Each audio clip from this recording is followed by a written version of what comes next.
In the winter of 1940, National Comics Publications, known today as DC, created the Justice Society of America, the first ever superhero team in fiction. Initially a gimmick following MLJ Comics' success with a team-up between the Shield and the Wizard the previous year, the Justice Society of America would last until the near death of the entire superhero genre, as the Golden Age ended in the early 50s. But the society would be brought back as the Justice League of America, along with many other heroes as the Silver Age of Comics rolled around in the 60s. The Silver Age of Comics was ruled by a set of self-imposed industry regulations called the Comics Code Authority, which was formed after a moral panic was caused by Frederick Wertham's book Seduction of the Innocent, which blamed comics for several societal ills. The code forbid any sympathetic depictions of criminality, police and authority figures could never be shown to be corrupt, and the use of guns and knives by the heroes was completely forbidden, among many other bizarre things. In practical terms, this code meant throwing out Batman's gun and introducing his no-kill rule. In fact, this ruling gave every hero a de facto no-kill rule, just Batman became a bit of a knobhead about it. Zatanna's dad, Zotara, was not to officiate any more marriages between women, something he had done as early as 1939,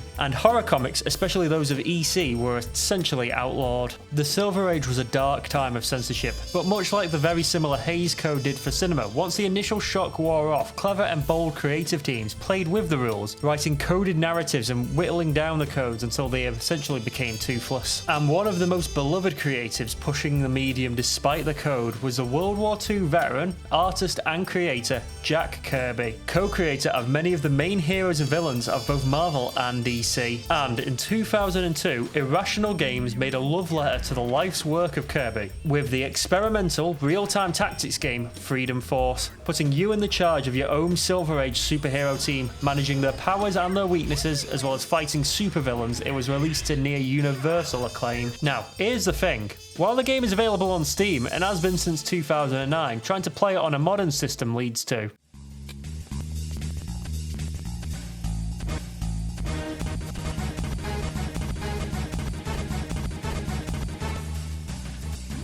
Jesus Christ. Luckily, unlike my Dungeon Keeper video, this is fairly easy to fix. Just run the game in Windows 98 compatibility mode and use the patched exe for the game distributed by Good Old Games. It's incredibly easy to find and I will link it in the description. That fixes whatever the hell was going on there, but your sound will probably be missing as this game hails from the days of sound cards. You can either use some bizarre combination of apps and wrappers to trick the game into thinking you've got a sound fuck at 8000 with blast processing, or just select the sound emulation option in the audio settings. For nearly everyone, this is it, but for me this only worked until the game loaded a new instance, and that was because I was running the sound through my DAC to my headphones. Once putting it through my much lower fidelity speakers instead, everything ran fine, but keep in mind all game footage in order to capture the sound properly meant I was blasting this out at max volume through the walls of my house.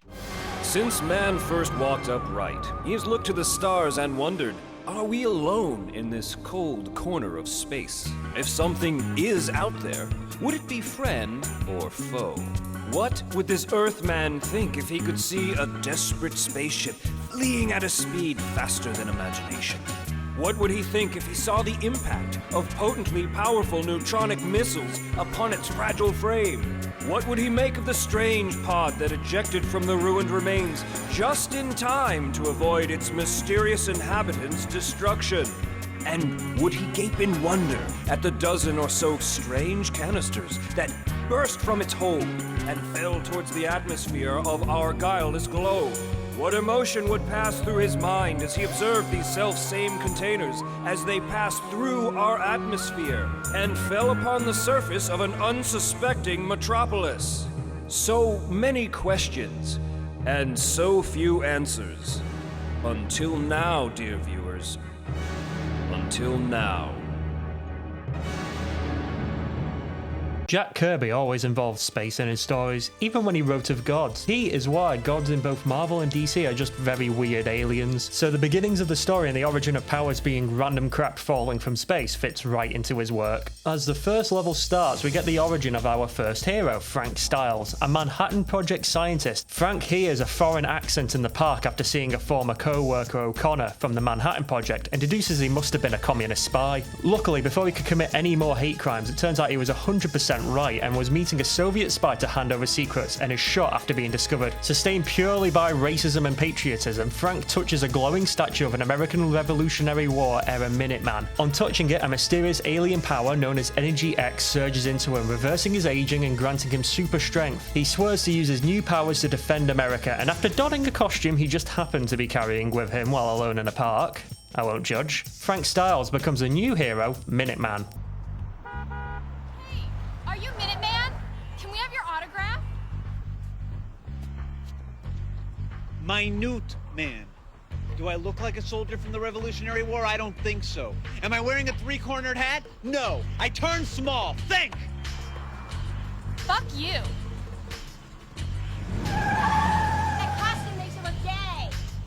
If you were wondering, by the way, that was Guardians of the Galaxy and Superman director, as well as current CEO of DC Studios, James Gunn. And the director of that scene was Craig Mazin, who gave up directing but went on to create, produce, and write HBO's Chernobyl, as well as executive produce The Last of Us. So it goes to show we all start somewhere. Before we get onto the gameplay, more of the heroes, and the story, let's talk about the game's visuals. Jack Kirby's art is known for its bold outlines and use of exaggerated proportions in order to keep movement consistent. Translating this to a game cannot have been an easy task, but the team at Irrational Games really made, especially given the time period, something that feels like Jack Kirby's art come to life. Other games going for a comic style usually focus on aesthetically looking like a drawing. This is one of the few games I know that are trying to look drawn by a specific artist. Off the top of my head, I can only really think of the recent Hellboy game. It even goes as far as including the things that Kirby actually liked to draw, like his college years romances, machines, aliens, and monsters, and Freedom Force finds a way to slip them all into the game. The enemy variety you find here is astonishing, with each arc of the main story featuring an entire faction's worth of new enemies, just for a few levels, going from Soviet ice soldiers to dinosaurs. No talking apes though, that was a DC thing. In probably my favourite piece of trivia from the Silver Age, creatives at DC found their sales spiked whenever a story involved an ape, gorilla, talking ape, monkey, anything like that, and they went completely bananas. I guarantee I am missing some here, but off the top of my head in the DC universe there's Gorilla Grodd, Titano and the Ultrahumanite, Sam Simeon, Kong Gorilla, an entire Gorilla City, Beppo the Super Monkey, Gorilla Boss, Gorilla King, Monsieur Mala. The Joker and Brainiac have their own monkey helpers as well in the form of Jackanapes and Coco, respectively. The Wonder Twins have their pet Gleek, and don't forget Detective Chimp, and of course, Gorilla Greg. This got to the point DC editors had to institute a limit to how many stories a month can involve a monkey of some description. Oh shit, this is a Freedom Force video. The environments themselves are a bit of a letdown. Kirby fucking loved space, and until about the third act of the game, which is much later than I'd personally like, a majority of the levels in Freedom Force become a kick the shit out of someone while wearing a gimp suit in a public park simulator, and I get enough of that done on Tuesday night. In fights, onomatopoeia bubbles appear over punches and explosions, adding to that comic feel, and there are impressively detailed destructible environments and interactions, like super strength characters can rip out telephone poles and streetlights to use as bats, as well as pick up cars and other large objects to throw. Graphically, I feel the game has held up very well, and I was always able to determine what things I was clicking on or what things are supposed to represent. But there is one hurdle with that, and that is the controls. You see, Freedom Force is from the time before games were expected to be played by human beings. The developers of Freedom Force and game developers at large had not figured out what controls were actually intuitive to use here, and camera movement, drag box selection, and clicking enemies to attack all work fine and are as you would expect them, but for reasons only known to the race of elder things frozen in the ice of Antarctica waiting to reclaim the world that was rightfully theirs. The only way to turn the camera is by entering a pseudo third-person cinematic mode and turning it there before exiting. It took me a while to find this out as well, so in the early levels I'm stuck guessing the location of things if there was something in the way. It was really annoying to deal with until about level 10 or so. I don't know if I induced something to break in my brain or the devs were actually cooking when they came up with this control scheme, but it started to work and feel natural for me. I had read multiple accounts from people saying that the control scheme stopped them either playing or replaying the game, but honestly it started to feel intuitive to me and I have no idea why. The voice acting on offer is a smattering of 1960s Batman style Saturday morning cartoons, you know the type, and while sometimes the voice acting of side characters has a literally anybody available in the office quality about it, all the heroes are very unique voices and they're well acted too, and despite the quite sizable roster you can easily identify all of them from the voices, which is what's important consistent in this type of game. Now, the writing is emulating the Silver Age with its plot lines and story threads, but none of the bad stuff. If you read a Silver Age comic, especially one by Stan Lee, you'll see that they just fucking loved enormous text boxes of exposition just being dumped onto every page. And thankfully, Freedom Force avoids that. Hey, sweetie, hand over the greenbacks.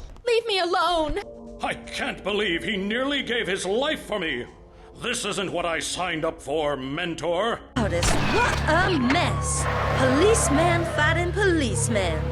Help us! We're under attack by the police! All right, team. We've got to sort out the blue from the bad. Who's the good guy and who's the jerk? Well, one way or another, I'm getting some answers. In their efforts to emulate the Silver Age, some unfortunate aspects of the writing show up, especially in regards to the hero El Diablo. His origin story and attitudes are a gigantic racial stereotype, and he borderline harasses every single woman that he encounters in the story. While the writers obviously intend this ironically, and it is played for laughs, I feel once it is near the end of the game and you're still getting these jokes, it does cross from parodying misogyny into just being misogyny. Onto the gameplay, and Freedom Force is a squad-based real-time tactics RPG hybrid game. The difference between it and a real-time strategy game is a significantly smaller scale and focus on single units in a squad versus whole armies. The game has a max party size of 4, and typically before each mission you will be able to select your superhero squad to take into it, but for story reasons you'll usually find one squad member is decided for you or another is locked out of being chosen. Once in the field with your squad, you'll find the game expects you to make all decisions for your heroes. There are no auto attacks or auto responses, and your units will just sit there and let enemies smack them until you tell them what to do. So if you're trying to make any kind of organized or simultaneous move, you're going to need to make heavy use of the pause function while making orders. There is one quality of life feature here that I do really appreciate, and it's the ability to change what power is used when you simply click on an enemy without opening the menu. Each hero has a skill tree of moves. Typically it's a ranged attack tree and a melee attack one with passive and active defenses and utility powers thrown in, while attributes like flying, leaping tall buildings, or being such a Reddit atheist that magic doesn't work on you are unlocked separately. Unlocking new characters or powers is achieved with two currencies: character points, which the game unfortunately abbreviates as CP, and prestige. Character points are gained through leveling a hero up by gaining enough prestige while you are using that hero, and are used for new powers, and prestige is for bringing new heroes to the team. Gaining prestige is one of my favourite mechanics in the game. Unlike what Zack Snyder thinks they are meant to do as a superhero team, you are there to protect the city, and prestige is how that is reflected. So killing enemies and completing objectives earns prestige, but civilians getting killed and collateral damage, especially property damage, costs prestige, and it isn't a tiny amount either. I had to restart my first run as I cared so little about earning prestige I'd screwed myself out of extremely useful heroes being able to join my team. Pathfinding is often a big issue with any strategy game, and Freedom Force has two unique ways of getting around to get confused about. Alongside regular running and super speed, super strength characters are able to leap onto buildings and tall structures, while flying heroes at the cost of much slower energy regeneration can ignore all obstacles and attack all they want from the skies. Having at least one hero with these attributes on your team is vital, as if you get stuck with an enemy on a roof, you'll have no access to them and can end up soft locked if you're unable to destroy the building beneath them. Each of your hero's powers drains energy, but you are able to change just how much energy is committed to attack. Well, this doesn't change things like chance to hit, which I will get to. It can massively increase the damage of an attack, or even the radius or knockback of AoE or melee strikes at the cost of the higher energy use. Energy restores naturally over time, but around each map there are hidden canisters of Energy X. These can heal you, grant bonus XP or prestige, and restore energy, and they are usually dotted all about the map. You also have Heroic Deeds. These are one-use special abilities that are represented with little medals on a character portrait. Typically a hero only has one, but certain heroes can unlock more of them. They can be used to either fully recharge the hero's energy, clear a status effect, or fully heal them. With how stingy the game is with heals, using these as anything but healing always seems like a waste to me. The choice between melee and ranged attacks isn't as clear as you probably expect it to be. Melee starts out as the weakest, but when you get super strong units, you can find yourself one-hit killing many enemies by punching them out of the map. Melee also has very little risk of friendly fire. You see, a lot of the game's most powerful abilities are balanced around the chance to hit, with targeted ranged attacks being pure gambling on whether or not they land. This is compounded with all projectiles being physical in the world with full collision onto your units. Many times I shot my own own heroes in the back or exploded them with their allies' abilities, and it seems if the projectile's intended path crosses with a friendly, it will almost always hit them. So positioning with aforementioned movement abilities becomes crucial. The synergy this creates is actually really great game design. To minimize friendly fire, you want your ranged attackers to be flyers, but flying means they only get limited attacks before running out of energy, and keeping them on the ground is just asking to accidentally hit your own heroes. This means your powers can truly be and feel powerful while still keeping a lot of challenge in the game. So even though by endgame your units are demigods capable of one-shotting anything, the same goes for the enemy. This is on top of the game being extremely reliant on elemental weaknesses and attack types. The powers themselves though are very impactful, and the game really sells that hero fantasy. Like, no game really has single combat encounters that stick out to me as much as the time I superheated a water tower to take out a whole group of gangsters and a building. You'll sleep with the fishes.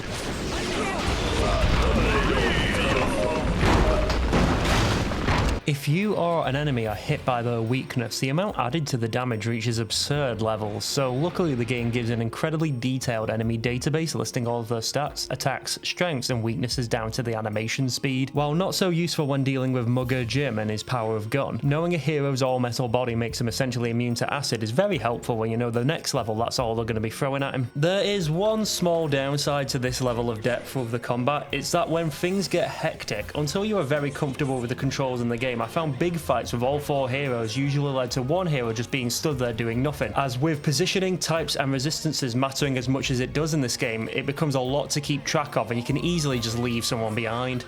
There is a cruel casual filter as well, with one of the early bosses being totally immune to physical attacks, forcing you not to just brain dead mash your way through his fight. And it's the extra thought in the combat that makes or breaks the game for me, honestly. If your hero didn't feel powerful compared to the enemies, I might as well be playing Commando, but the crazy things you are able to do, especially with environmental objects, really sell the power fantasy of leading your own superhero team, and a big part of that is all the heroes you get to play with. You have 12 playable heroes in the game that are fully voiced and involved in the story, and a bonus 3 that were given out for pre-orders but are just included with the game now, that lack an animated origin and their own story moments. Starting with the leader of Freedom Force, we have Minuteman. The first hero we control, he is incredibly simple, focused on extremely damaging melee attacks. He does have a single ranged attack, but it is totally useless, and while one of the first levels is apparently built around using it, unless there was a mechanic I missed, I found it so hopeless I stuck to using Minuteman to just one-shot anything that dare look like it was weak to physical. He also has an active defense that reflects projectiles back at the firer, which when he is more squishy in the early levels comes in very handy. His influences are rather obviously the Jack Kirby creation Captain America, just don't ask him who he voted for in 2020. We get our first non-human hero in Mentor, who is one of the few DC influences in the game. He's a bit Martian Manhunter in his origin as the advisor to a conquering alien empire before he defected. He's also the cause of the shower of Energy X giving people superpowers, and I have to assume a whole buffet of exotic cancers. In combat, he plays closer to Professor X. He is almost a pure support, having no movement abilities until very late game, and his starting attack being a melee laser beam that feels like it takes a month and a half to charge. His real strength is putting enemies under status effects. He has a targeted ability that blinds enemies with rage, making them fight amongst themselves, and this is so powerful, if given a decent enough vantage point, Mentor can win whole fights by himself with just his psychological trickery. His other main ability is a panic button for when the first fails. In an area around Mentor, he fires off a mental flashbang, leaving both friendly and enemy units uncontrollable and dazed, while he can happily run away or actually get in a hit for once. El Diablo is an uncomfortable character to play at times, and not just because of the frequent jokes around the racial stereotype of being a womanizer. Based upon the Human Torch, in his secret origin, El Diablo was a gangster whose life was saved by exposure to Energy X. Vowing to renounce his life of crime, he joins the Freedom Force as the first ranged-focused and flying hero. His flight is incredibly useful, making him one of the fastest heroes in the game, but one thing makes playing El Diablo really annoying. Until he has leveled up a significant amount, El Diablo's main attack is a direct fire beam that seems to easily have a below 40% chance to hit, and no amount of overcharging or flying above enemies will change that. On top of this, in the early game, there are 2 whole levels where you have to use him totally solo, putting you at the complete mercy of RNG with every attack. Once El Diablo does get some levels under his belt, you're able to unlock area of effect attacks from him. These are great because they don't require being as accurate, and he becomes one of the most fun characters to use, able to fly circles around enemies and effortlessly blow up formations before melting them down with very high damage single target beams. But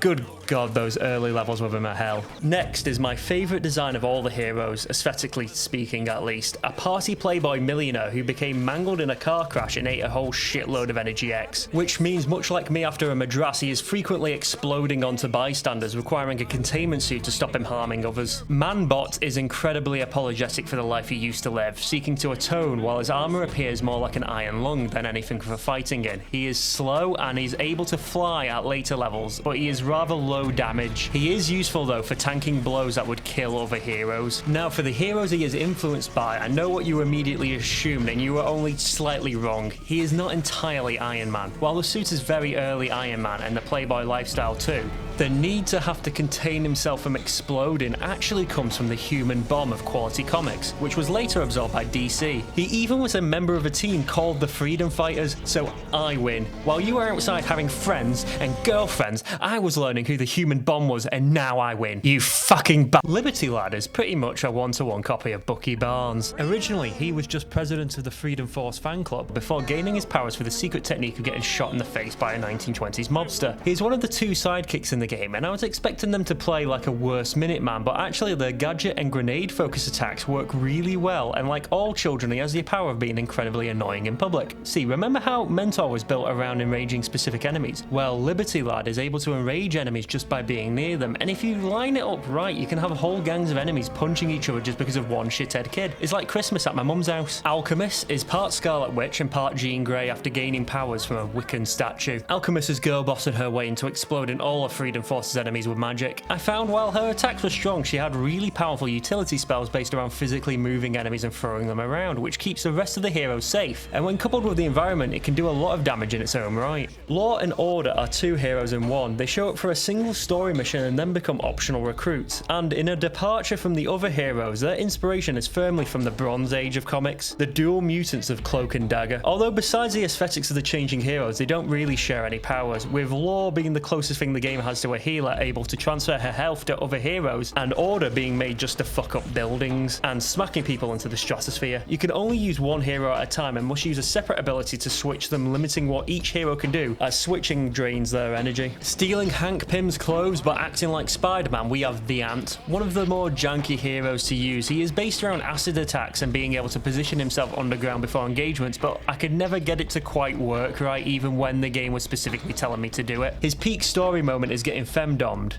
These have your ants destroy them! But Unless you've tired of the pleasures of my company. of course, mistress. And acts as the tactician of the group, devising ways to beat enemies. In the story, he is able to summon armies of ants to fight for him, but isn't actually able to do that in gameplay. Next is Bullet, and he's my favourite hero to play as. Another DC character, he's a Flash analog, but with the backstory of Green Lantern being a jet pilot exposed to Energy X. Understandably, he's the fastest hero just by running, and able to stun lock with punches anyone not immune or resistant to physical damage. Even when they are able to resist his attacks, he is useful just by his speed, being able to lead enemies around without getting hit himself. There is actually a reason as well why the game developers decided to go to DC for this hero instead of Marvel like all the others. You see, the Flash is a very important character for the era of comics the game is trying to evoke. With the Flash, when Barry Allen replaced the Golden Age Flash Jay Garrick in Showcase 4 from 1956, the Silver Age resurgence of superheroes being popular began, with the new Flash also being featured in many foundational stories for the whole medium. If you hate how everything is a multiverse now, blame The Flash number 123 from 1961 titled The Flash of Two Worlds, which had Barry meet his Golden Age counterpart in the first story of any kind like that. I was a bit disappointed that they used Green Lantern Hal Jordan's origin story, as I personally love the original Flash Jay Garrick's origin. Starting in Flash Comics number 1 in 1940, Jay Garrick's a college science student who asks out a girl and gets so rejected she literally calls him a scrub. He then takes a load off from his 3-year-long hard water experiment to light up while leaning on all the chemicals. The writers needed to make sure there was no safety consideration in this comic for children, so we also get a line from Jay when he does this about how fucking great it is to be chuffing on a fat dart. Predictably, he falls into the chemicals and absorbs them, gaining the power of super speed through smoking and criminal levels of incompetence. Enjoy that, kids. Microwave. I initially thought he was probably the worst of the 3 heroes the story gives you, and he's one of the last ones you unlock. He's a robot from the future that starts as an enemy before being reprogrammed to join the team. Microwave is based on the Avengers' own vision. He is frustratingly slow, but is one of the only sources of radiation damage the team has, meaning certain missions you just have to deal with him. I do have to shout out one of the easily the most useless abilities I've ever seen in a unit in a game. He has the ability to offset his tiny speed by teleporting an incredibly short distance, but with such a long wind-up, he could actually walk the distance in the same time. His damage type isn't resisted by anyone, and he has a free cloning ability, and another move that literally gives enemies cancer. I just wish I had figured out how good he was while playing through the campaign, but he really doesn't leave a good first impression. Our next hero, Man o' War, is portrayed by the voice actor for the Mr. Handy robots in Fallout, going absolutely balls deep into his Sean Connery impression. That's no place for a wee one like you. We've tumbled with common crooks. They're fighting super villains. Man o' War is a drowned sea captain who got a really bad run when Energy X was handing out powers, and it turned him into the thing Sally Hawkins fox in Shape of the Water. He is a bit slow and unwieldy, but very survivable, and his electricity attacks make him pretty much required for certain missions. Sea Urchin is Man o' War's child sidekick, who was a stowaway on his boat the night he drowned. She uses a variety of utility and water-based powers, but out of principle I have never played her, entirely because of the pronunciation of coup de grace from this clip. Do you really want a row with one who can control the very water itself? And now for the coup de grace. What the fuck? Last of the main heroes is Eve, a jumble of Poison Ivy, Wonder Woman and Green Arrow story-wise. She is probably the most interesting hero. She literally just showed up and is intrinsically linked to one of the final villains of the game, and her powers do not come from Energy X. But it is never brought up again, so fuck you, I guess. She is entirely direct ranged attack focused, with auto-correcting projectiles and accuracy buffs, meaning she actually hits targets unlike someone, but completely lacking movement abilities means she'll always be on the ground, where her shots will hit a lot of scenery and friendly still. 3 more heroes are available to unlock, and they were the pre-order bonuses lacking unique dialogue or origin videos. They are Iron Ox, Blackbird and Super Collider. Super Collider is OP as fuck, having the same level of resistances as Manbot, but also able to punch people into space. And the others aren't particularly noteworthy, although Blackbird is useful as a ranged fighter when you haven't unlocked many others. And finally, you can make your own hero. You are rather limited in the physical bodies you can choose, but mixing the right weaknesses and strengths, you can make some really overpowered creations. Levels in Freedom Force are divided into issues, much like how a comic run has multiple issue arcs and one-shots with its overarching narrative. You'll find Freedom Force follows the same style, with the game split into multiple level arcs with new villains in each one before moving on once that villain is defeated, and there are smaller moments throughout advancing the overall plot of the entire run. What I must say is that the game's story and levels really do work for the sort of narrative flow a monthly comic will be. Each issue needs about 2 big moments and something to end on for people to buy the next month, and it pretty much keeps that level of quality throughout the whole game, which is much more than I can say about some comic runs. Now, the story isn't anything truly groundbreaking in this game, so I'm going to walk through the first 2 arcs of the game's plot, then enter spoiler territory for some standout moments during the rest of the game, and then how it all ends. So, back to where we were. Issue 1 of Freedom Force has the newly created Minuteman stalking foreigners through the park. The objective for level 1 is to find Minuteman's former co-worker O'Connor and interrogate him into giving the location of the spy he was caught dealing with. Once we do catch up with O'Connor and interrogate him, issue 1 ends. After an upgrading and level up tutorial, we begin issue 2 with some top tier RTS in-game cutscene jank. Dead end, O'Connor. Time to face the music. Who are you? What do you want from me? Where did your pal go with the stolen documents? I don't know what you're talking about. It's a long way to the ground, O'Connor.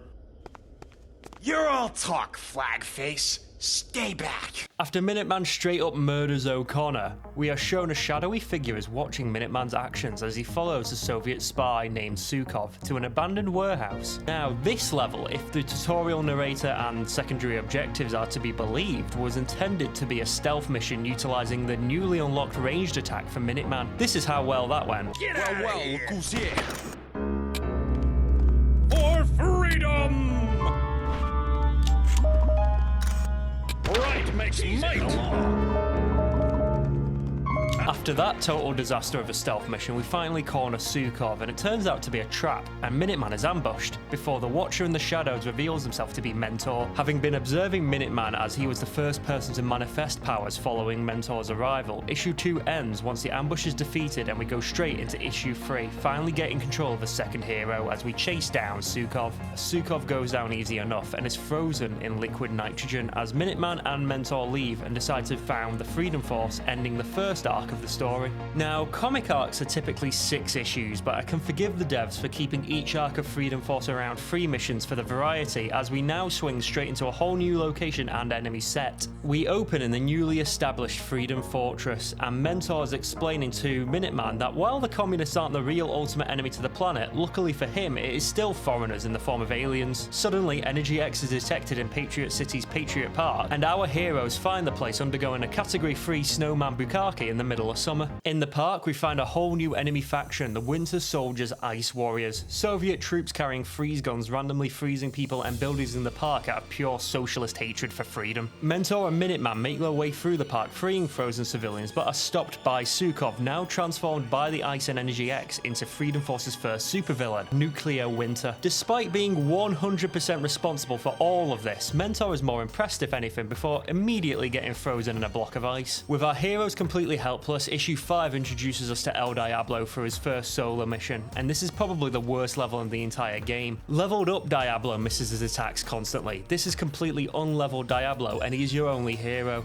Despite being the range focus hero that he is, with an attack all the ice troopers are weak to, I found it much more consistent to just use his basic melee attack a lot, or using the ranged attack from point blank. Luckily, it isn't very long until we can free Minuteman and Mentor to join the team, which makes El Diablo much more bearable to play with. I do have to admire the restraint shown by Minuteman, a person who heard a foreign accent in a park and immediately assumed it was a Soviet stealing nukes. He managed to not react violently when El Diablo rescued him from the ice. Truly, his character has undergone an arc. After rescuing the team and defeating all of Nuclear Winter's men, the issue ends as we learn that he is attempting to steal a nuclear weapon from a docked aircraft carrier. I feel a bit spoiled with the next issue. The aircraft carrier is full of unique single-use assets only for it, and it's only a small part of this whole issue. As after clearing the deck of the carrier, we find the bomb and Nuclear Winter missing, having escaped across the frozen water. This issue really spikes in difficulty, with Winter Soldier's elite troops being very competent, and I end up losing Minuteman halfway through, which means relying on the slot machine of landing hits from Diablo and the literally useless Mentor until the team runs into a frozen manbot, which finally gets us up to 4 heroes. For our final confrontation with Nuclear Winter and the bomb, we find that he has already armed the nuke and it's ready to detonate, and we must both fight him and disarm it. Minuteman is the only person capable of doing this, and the timer is not lenient. Minuteman pretty much has to sprint across the open ground and get straight onto the bomb,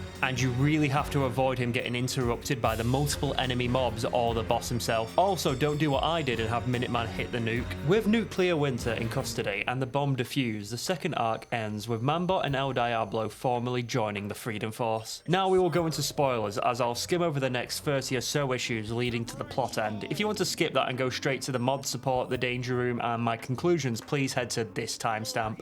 So, the arc immediately after this is my favourite in the whole game. We get a slight time skip and enter a very low stakes day in the life of a superhero team. We meet Liberty Lad prior to him coming down with shot in the face itis, before following Mentor and Manbot as they foil a bank robbery and then crossing the city to control El Diablo solo. He's dealing with the villain of the week Pinstripe's goons in what turns out to be a much more frustrating solo level than his previous one, because now the enemies aren't even weak to fire. So, even when you do manage to get hits, they are rarely lethal. After this level ends, you'll never guess what happened to Boy Muck Shoot Me in the face, and Liberty Lad joins the team after a meeting and battle with Pinstripe. Man of War also becomes available after this level. The next arc concerns a whole bunch of dinosaurs in places they shouldn't be, namely the city. Alchemist is here though, and she's able to close the time portals that some knobhead, who we won't find out about until quite a while later, is leaving all around the place with a litterbug. The dinosaurs are a fun enemy, and it's quite amazing all this unique modelling and sound work went into a whole enemy race to only be used a couple of times. It really shows the care and attention to detail the devs had. The arc even ends with a T-Rex boss fight who can just one-shot anyone, so you need to juggle its attention to take him down. Next arc is even more bullshit, but this time with ants. What's annoying with fighting giant ants is they have an acid attack that if it hits one of your non-mostly metal units, they might as well be dead. The first few issues deal with ants stealing cars, people, and whole buildings and pulling them into their lair, and I must admit to completely screwing this up. I lost so many people, everyone must have assumed the ants were saving them from the Freedom Force. Afterwards, you go underground to take the fight to the ants, but these fights are complete hell and I end up giving up with my first team. The game seems to really push you into just going all supports with just Manbot as the face to tank all the damage, only for the devs to pull the rug out from under you in the second half of the level and have you fight against an army of mole people with lightning powers that are able to one-shot Manbot. The mole people are led by our new villain, the Shadow, a former model who seeks vengeance on all beautiful people and has Ant-Man hypnotized, but he snaps out of it in time for our first level-sized boss battle. The Shadow endlessly regenerates herself, so the only way to beat her is by going full Samson and smashing the underground cavern supports so she's exposed to light, which defeats her. Now, one thing the game does, and I'm not entirely sure it's intentional or not, is emulate the switching of creative teams between runs, as we hop from giant ants and dinosaurs to a gritty spy story with interpersonal drama. You see, it's now Liberty Lad's time to shine, and he's gone all Damian Wayne and snuck out the Freedom Fortress to fight crime solo.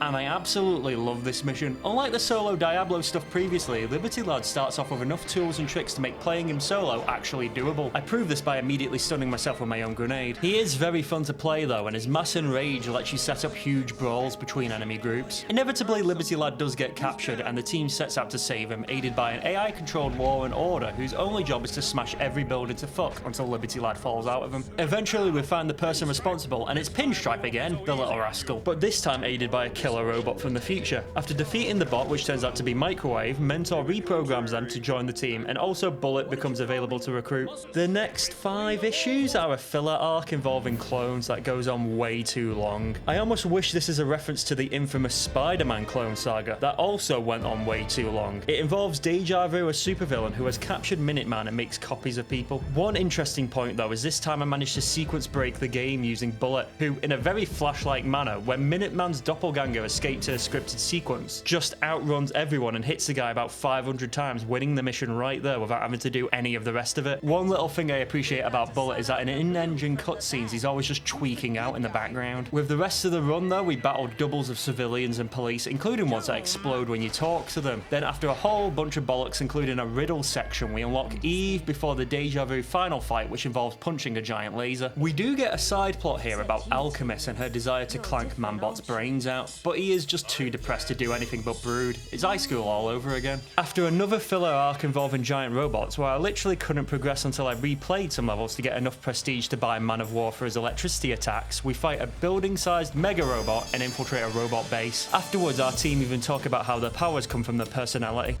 I cannot help but note that Energy X has provided each of you with powers that somehow reflect your personality.